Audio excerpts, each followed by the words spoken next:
My golden brother stole and wrecked my truck. Parents mocked me and backed him, so I had him arrested, cut contact, and now they beg me to forgive them. If my childhood had a soundtrack, it would be the constant echo of my parents saying, "Mike didn't mean it, Eli. He's just young." Growing up in my family, you could have put a neon sign over my brother Mike's 22-year-old male head that read Golden Boy. He could break every rule in the book, and somehow my parents, Sharon and Doug, would still manage to twist things around so that it wasn't his fault. Meanwhile, I, Eli, 21 male, was stuck as the scapegoat.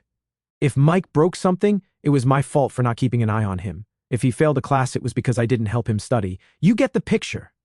Mike always had this ridiculous sense of entitlement, like everything I had automatically belonged to him too.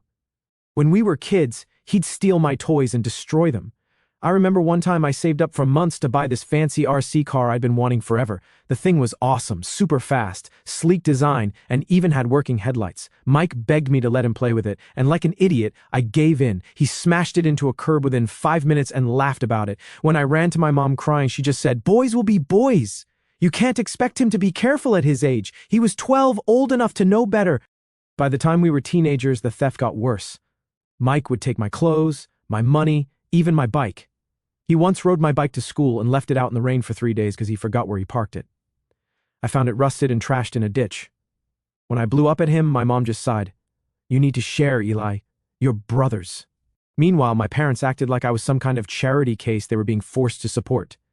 I worked my ass off babysitting, mowing lawns, and shoveling driveways to save for college, but I still had to ask them for little things like gas money or help buying school supplies. Every time, it came with a lecture about learning the value of money and how it's not our job to spoil you. Then there was Mike. The golden boy could destroy anything he touched, and my parents would bend over backward to replace it. His first car, a crappy old Toyota, lasted 6 months before he totaled it, driving like a maniac. My parents bought him another car, a beat-up Honda, which he wrecked within a year. Did they let him suffer the consequences? Of course not. They just found him another junk car, saying, "He's young, he'll learn." I didn't even get a chance to learn. By the time I turned 18, I'd had enough. After one particularly bad fight where Mike managed to break my laptop by borrowing it and then blamed me for leaving it somewhere he could grab it, I decided to leave. I called my Uncle Frank, my mom's older brother, who'd always been the only sane adult in my life. Uncle Frank is a retired cop, no nonsense but fair, and he agreed to let me move in with him. He even gave me his old truck, a Ford F-150 that had been with him for years. The F-150 wasn't flashy, but it was solid, a workhorse. It had a few dents and scratches from Frank's years on the job, but I didn't care. It was mine, and it was the first thing in my life I didn't have to share with Mike. That truck became my pride and joy. I kept it clean, learned how to do basic maintenance on it, and even started doing small side gigs hauling stuff for people. It gave me independence, which I desperately needed after 18 years of being treated like an afterthought. Of course, Mike hated the truck. He couldn't stand that I had something he didn't. Anytime I drove it over to my parents' house, he'd find some excuse to complain.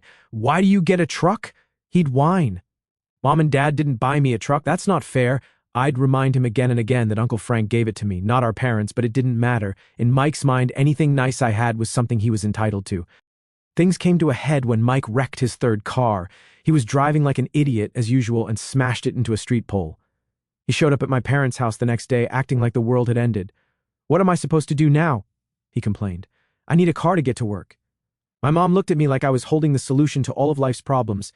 "Eli, why don't you let your brother borrow your truck? He really needs it." I didn't even hesitate. "No." Mike's jaw practically hit the floor. "What do you mean, no? You don't even use it all the time." "It's my truck," I said, "and I'm not letting you wreck it like you wrecked your other cars." Cue the guilt trips. My mom started in with, "Eli, he's your brother. Family helps family." My dad chimed in, "You're being selfish. You can take the bus for a few days." But I wasn't budging. That truck was my livelihood. I used it to get to work, to run errands, and for my side gigs. Letting Mike drive it would be like handing him the keys to my life and watching him smash it into a wall. I refused. Mike sulked for days, and my parents gave me the cold shoulder, acting like I had just committed a federal crime by saying no. Honestly, I was starting to feel guilty, even though I knew I was right. That's what they were good at, making me feel like the bad guy even when I was the only one being reasonable. I thought that was the end of it. I should have known better. Mike wasn't the type to take no for an answer, and my parents weren't the type to hold him accountable. What happened next was the start of a disaster I'll never forget. I should have known Mike wasn't going to let it go.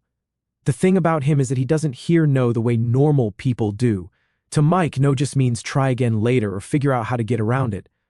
I didn't see it at the time, but when he wrecked his third junk car and I refused to lend him my truck, he wasn't defeated. He was planning his next move. A few days after our argument, I was leaving work and heading to the parking lot. I always parked my truck in the same spot, a little further out where fewer cars would be around to ding it. But when I got there, my truck was gone. At first, I thought maybe I'd parked somewhere else and just forgot. But after walking the entire lot twice, it hit me, Mike. I don't know how, but I knew. I called him immediately. He picked up after a few rings, sounding way too casual. "Hey bro, what's up? Where's my truck, Mike?" I asked, trying to keep my voice steady even though I was seeing red. "Oh, don't worry about it. I just borrowed it for a bit. I'll bring it back soon," he said like it was no big deal. "Are you kidding me? Bring it back right now or I'm calling the cops. You're overreacting," he scoffed. "It's just a truck." I hung up and started pacing. How the hell had he even gotten into my truck? I always kept the keys with me, and there was no way he'd hotwired it. Mike wasn't exactly a criminal mastermind. That's when I remembered something I'd read online about spare keys. Some models of F-152s had keys that were easy to replicate if you knew the VIN number.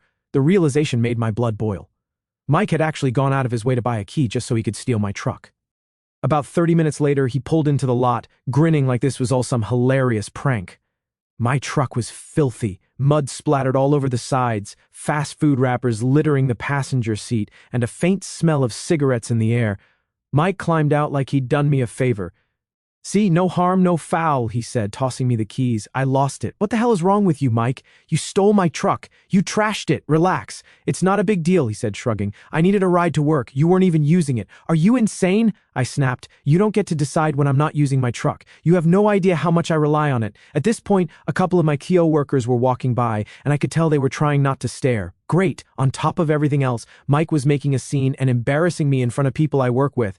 I told him to leave, but not before making it crystal clear if he ever touched my truck again, I'd call the cops. Mike just laughed and walked off like I was joking. That was the thing about him. He never took anything seriously. He always assumed that if he pushed hard enough, someone else would clean up his mess. That night, I called Uncle Frank and told him what happened. I was half expecting him to lecture me for not calling the cops right then and there, but instead he just sighed. "I'm not surprised," he said. "Your brother's been getting away with this crap for too long. You've got to set some boundaries." He offered to help me install a GPS tracker in the truck, just in case Mike tried something like this again. Frank wasn't the type to say things like "I told you so," but I could tell he was thinking it. "Next time, don't even call him. Just call the cops. He needs to learn there are consequences." The next morning, I spent a good 2 hours cleaning the truck. The mud was caked on so thick that it looked like Mike had driven it through a swamp. The interior was just as bad, fast food grease stains on the seats, soda spills on the floor mats, and the cigarette smell that wouldn't go away no matter how much air freshener I used. It felt like a personal violation. That truck wasn't just a vehicle to me, it was my independence, my way out of the dysfunction I'd grown up with, and Mike had treated it like garbage. When I got home, my mom called. I thought maybe she'd heard about what happened and wanted to apologize, but of course I was wrong. "Eli," she started in that tone she always used when she was about to scold me. "Mike told me you yelled at him last night. Was that really necessary? Are you serious right now?" I asked. "He stole my truck, Mom. He borrowed it," she corrected, "and he said he brought it back. You didn't need to make such a big deal about it. He didn't borrow it. Borrowing implies permission. He stole it and he trashed it." "You're being so dramatic," she said, sighing like I was the problem. "You know how hard things have been for him lately. He's your brother, Eli. Family helps family." I hung up on her. I couldn't deal with the mental gymnastics anymore. No matter what Mike did, they always found a way to justify it. And no matter how much I stood up for myself, they always made me feel like I was the bad guy. For a few weeks, things were quiet. Mike avoided me, probably because he didn't want to deal with another argument, and my parents gave me the silent treatment. Part of me thought maybe they'd finally realized I wasn't going to roll over anymore. But the truth was, they were just waiting for the next opportunity to put Mike's problems on my shoulders. Uncle Frank's advice was starting to make more sense. If Mike ever pulled something like this again, I wasn't going to argue or negotiate. I'd call the cops and let him deal with the fallout. What I didn't realize was that the next time Mike took my truck, things would escalate far beyond what I could have imagined. By the time Christmas rolled around, things between me, Mike, and the rest of the family were still tense. After the whole stolen truck fiasco, Mike had been avoiding me, and my parents were giving me their usual cold shoulder. But it was Christmas, and like every year, I still showed up to the family gathering. I wasn't there for them. I came for my cousins, my Uncle Frank, and the food. The day started off fine enough, but it didn't take long for the cracks to show. As soon as I walked through the door, my mom gave me one of her passive-aggressive greetings. "Oh, Eli, you made it. I wasn't sure you'd show up after all the drama this month," she said, loud enough for everyone in the living room to hear. I ignored her, dumped my coat on the nearest chair, and headed straight for the kitchen. Frank was already there, sipping coffee and chatting with Aunt Linda. "Merry Christmas, kid," he said, giving me a firm pat on the back. He must have seen the irritation on my face because he leaned in and muttered, "Let it roll off. Don't let her get to you." The day dragged on with the usual holiday chaos, kids running around, aunts and uncles arguing over politics, and my mom sneaking in little digs whenever she thought no one was listening. "Elias gotten so protective of that truck," she said to one of my cousins. "It's like he thinks it's made of gold." I clenched my jaw but stayed quiet. No point in starting a fight over Christmas dinner. Mike, on the other hand, was acting unusually quiet. He stayed glued to his phone most of the day, barely making eye contact with anyone. It felt off, but I figured he was sulking because I'd shut him down so hard last time we spoke. I didn't care. I was happy to have him stay out of my way. As the evening wore on, I noticed something odd. My truck keys, which I always kept clipped to my belt loop, were missing. At first, I thought maybe I'd dropped them somewhere. So I started retracing my steps. I checked the kitchen, the living room, even the bathroom, but they were nowhere to be found. That's when the dread started creeping in. I stepped outside, and sure enough, my truck wasn't parked in the driveway where I'd left it. I felt my stomach drop. Pulling out my phone, I opened the GPS tracker app.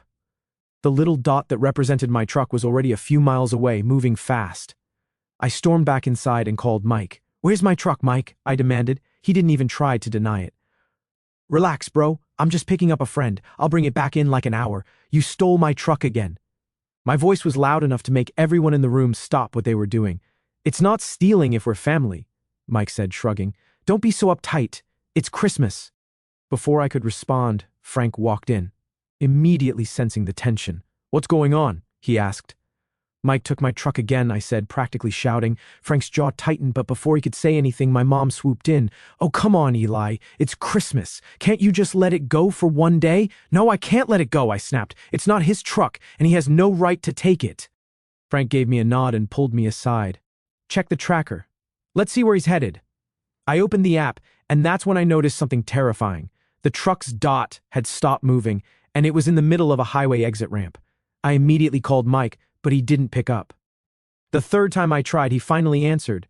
"What now?" he said, sounding annoyed. "Where are you? The tracker says you're on the highway." There was a pause, and then his tone shifted. Yeah, about that. I kind of lost control on the ice. The truck's fine, though. It's just stuck in a ditch." "You what?" I yelled, making no effort to hide my fury. Everyone in the room was staring now. Mike mumbled something about the roads being bad and hung up. I threw on my coat, grabbed Frank, and headed for the door. "We're going to get my truck," I said, ignoring my mom's half-hearted "be nice to your brother." When we got to the scene, my truck was nose-deep in a snowbank. The front bumper was crumpled, the left headlight shattered, and the grille was bent beyond recognition. Mike was standing by the side of the road, his arms crossed like this whole thing was somehow my fault. "It's not that bad," he said as I stepped out of the car. "It's just cosmetic." "You wrecked my truck," I said through gritted teeth. "What the hell were you thinking?" "The roads are icy," he shot back. "It's not my fault." At that moment, a police cruiser pulled up behind us, lights flashing. I wasn't surprised. Someone probably called it in. The officer stepped out, looked at the truck, then at Mike. "What happened here?" he asked. Before Mike could say a word, my mom and dad pulled up in their van, rushing over like they were here to save the day. "Officer, this is all a misunderstanding," my mom started. "Eli was driving and—" "Don't even start!" I cut her off. "Mike stole my truck. I have the GPS logs to prove it." The officer raised an eyebrow and turned to Mike. "Is that true?" Mike stammered, but Frank jumped in. "He's been drinking too. You might want to check." Sure enough, they gave Mike a breathalyzer and he failed. He was cuffed on the spot for driving under the influence and driving on a suspended license.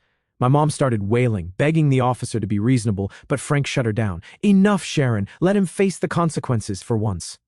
I stayed silent as they loaded Mike into the cruiser. My truck was pulled out of the ditch, but the damage was done. As we drove back to the house, Frank glanced over at me. "Next time, don't wait for him to screw up. Call the cops the moment he pulls this crap." He was right. But this was just the beginning. Mike wasn't done causing chaos, and I was far from done dealing with it. The ride back to the house after Mike's arrest was dead silent. My parents sat in the front of their van, probably stewing over how unfair it was that Mike got arrested. Frank and I were in the back seat, and he looked as calm as ever. That's one thing about Frank, nothing rattles him. But me? I was pissed, not just at Mike, but at my parents for enabling him for so long. They hadn't said a word to me, but I knew what was coming. The moment we walked through the front door, my mom spun around, her face red with anger. "How could you let this happen to your brother?" she hissed. I stared at her in disbelief. "Let this happen? He stole my truck, wrecked it, and was drinking while driving on a suspended license. That's on him, not me. He's your brother," she snapped. "You should have handled this privately, not dragged the cops into it." Frank stepped in before I could explode. "Sharon, your son broke the law, multiple laws. This isn't something you can sweep under the rug. Don't talk to me like I don't know how to handle my own children, Frank," she shot back. "You've always played favorites with Eli, making Mike look like the bad guy." Frank laughed dryly. "Mike doesn't need help looking like the bad guy. He does that just fine on his own." Before she could respond, my dad chimed in. "Look, let's all calm down. Mike made a mistake, but we're family. We need to stick together." I couldn't hold it in anymore. Stick together? You've been covering for him his entire life. You're not helping him. You were enabling him. My dad shook his head like I was the one who didn't get it. "He's had a rough time, Eli. You wouldn't understand. Life's been harder for him." "Harder for him?" I scoffed. "He's been handed everything, while I've had to work for everything I have. And look where it's gotten him. Arrested again." Frank raised a hand. "Enough. This isn't going anywhere. Eli, go cool off. Sharon, Doug, you need to take a long, hard look at how you've been handling Mike because the cops aren't going to let him off so easy next time." I didn't bother waiting for their response. I grabbed my jacket and went out to the garage to check on my truck. It had been towed back while we were still at the station, and seeing it up close made my blood boil all over again. The front bumper was mangled, the left headlight smashed, and the grille looked like it had been hit with a sledgehammer. The interior wasn't much better, mud everywhere, and that same stale cigarette smell Mike had left the last time. "It's just cosmetic," Mike had said, like that was supposed to make it okay. The next day, I got a call from Mike. Somehow, he'd managed to get access to a phone from the county jail. I let it ring a few times before picking up. "What do you want?" "Eli, I'm so sorry, man," he said, his voice trembling a little. "This was all just a misunderstanding." I rolled my eyes. "A misunderstanding? You stole my truck, wrecked it, and got arrested for a DUI. What part of that is confusing?" He sighed. "Look, I screwed up, I know that. But I need your help." Here it was, the real reason he called. "What do you want, Mike?" "Bail me out," he said as if it were the most reasonable request in the world. "Mom and Dad don't have the money, and no, I cut him off. I'm not bailing you out." "Eli, please," he begged. "I can't stay in here, it's awful. These guys, they're rough." "Maybe you should have thought about that before you stole my truck," I said coldly. "You're on your own." I hung up before he could respond. A few minutes later, my mom called. "Eli, you need to bail your brother out. Why can't you or Dad do it?" I asked. "We don't have that kind of money right now," she admitted. "You know, we've been helping him get back on his feet." I laughed bitterly. "Helping him? You mean enabling him? I'm done." "Eli, don't be like this," she pleaded. "He's your brother, and he's a grown man who needs to face the consequences of his actions," I said. "Don't call me about this again." I hung up and blocked her number for the rest of the day. Later that evening, Frank came by with some news. "So, turns out Mike's not just looking at a DUI, he's also facing charges for driving on a suspended license, reckless driving, and theft." "Theft?" I asked, surprised. "Yeah," Frank said with a shrug. "Technically, he stole your truck, and since you didn't give him permission, the cops added it to the list. For a second, I felt a pang of guilt. But then I thought about all the times Mike had taken advantage of me, all the excuses my parents had made for him, and all the crap I'd put up with." "Good," I said. "Maybe this will finally teach him a lesson." Frank gave me a small nod of approval. "We'll see. Knowing your parents, they'll try to smooth it over." Sure enough, my parents did just that. Over the next week, they scrambled to pull together money from Mike's bail, borrowing from family and even dipping into their retirement fund. When they finally got him out, he came straight to their house looking like he'd been through hell. Mike didn't say a word to me when I stopped by to grab some things I'd left in their garage. He just sat on the couch staring at the floor. Part of me wanted to believe he'd finally learned his lesson, but deep down, I knew better. The fallout from Mike's arrest came fast and hard, and for once, I wasn't the one cleaning up his mess. He'd been charged with driving under the influence, driving on a suspended license, reckless driving, and theft. My parents did their usual scramble to shield him from the consequences, but this time it wasn't enough. The court wasn't buying their excuses. Mike's legal troubles piled up like snow in a blizzard. The judge didn't go easy on him. And while Uncle Frank had managed to get the DUI reduced to reckless driving, the rest of the charges stuck. Between court fees, fines, and mandatory probation check-ins, Mike was looking at thousands of dollars in penalties. The financial side of things hit Mike harder than the legal consequences. Now, with his license suspended and no real way to pay off his debts, the cracks in his entitled facade started to show. At first, Mike tried to lean on my parents to foot the bill for everything like he always did, but even their resources were running dry. They'd already spent most of their savings bailing him out, and when he hit them up for cash to cover his probation fees, they finally put their foot down, sort of. "Mike, we can't keep doing this," my mom said one evening when I stopped by to pick up some of my tools. She was sitting at the kitchen table with a stack of bills in front of her, looking more stressed than I'd ever seen her. "We've already borrowed from your Aunt Linda just to keep up with your court costs." Mike, sitting across from her with his arms crossed, looked annoyed. "So, what am I supposed to do? I can't work without a car, and I can't pay the fines if I'm not working." "Well," my dad chimed in, trying to be the voice of reason, "maybe it's time to sell some of your things." The look on Mike's face was priceless. You'd think they just asked him to sell a kidney. "Seriously? You want me to sell my stuff because of one little mistake?" "It wasn't one mistake, Mike," I cut in from the doorway. "It was a series of bad decisions that got you here. Maybe it's time you face the consequences." He glared at me but didn't say anything. It was clear he didn't have a leg to stand on. Over the next few weeks, Mike's financial situation got worse. With no income and no car, he was forced to take a part-time job at a local pizza place as a delivery driver. The irony wasn't lost on me. Mike, the self-proclaimed golden boy, reduced to delivering pizzas on foot and borrowing my parents' ancient minivan when absolutely necessary. He hated every second of it. One time when I was visiting Uncle Frank, Mike showed up to drop off a pizza order. The look on his face when he saw us was worth every headache he'd ever caused me. Frank gave him a little wave and said, "Good to see you working, Mike. Keep it up." Mike mumbled something under his breath and practically sprinted back to the minivan. I couldn't help but laugh. For the first time in his life, Mike was being humbled, and I was here for it. Despite everything, my parents couldn't fully let go of their golden boy.